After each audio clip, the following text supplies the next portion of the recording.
आज आपण बनवतोय तांदळाची खीर। मस्त, हे पहा, खूप जास्त घट्टही नाही आणि खूप जास्त पातळही नाही, अशी मस्त चवदार खीर बनवूया, मस्त गोड चमचमीत। आणि त्यासाठी मी तांदूळ आधीच भिजायला टाकले होते एक अर्ध्या तासापूर्वी, ते छान भिजून गेलेत।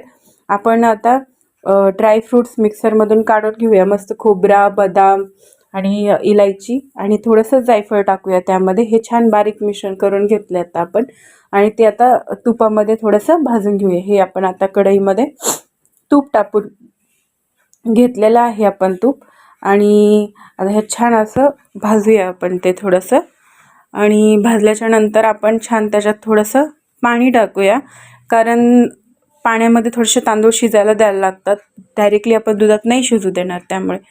आणि पाणी टाकून छान असे तांदूळ शिजले का मग आपण त्यात दूध ॲड करूया छान। हे बघा, तर छान असं पाणी टाकलंय आपण, तर बघा किती छान ते असं उडायला लागले। हे तांदूळ भिजलेले आहेत, धुवून घेतले छान स्वच्छ, आणि आता हे तांदूळ आपले अर्धे शिजून गेलेत, त्यात आपण दूध ॲड करूया। आणि दूध ॲड केल्यावर आपण थोडंसं एक 10 मिनिटं त्याला शिजू देऊया छान, कमी गॅसवर, थोड्याशा कमी आचेवरती।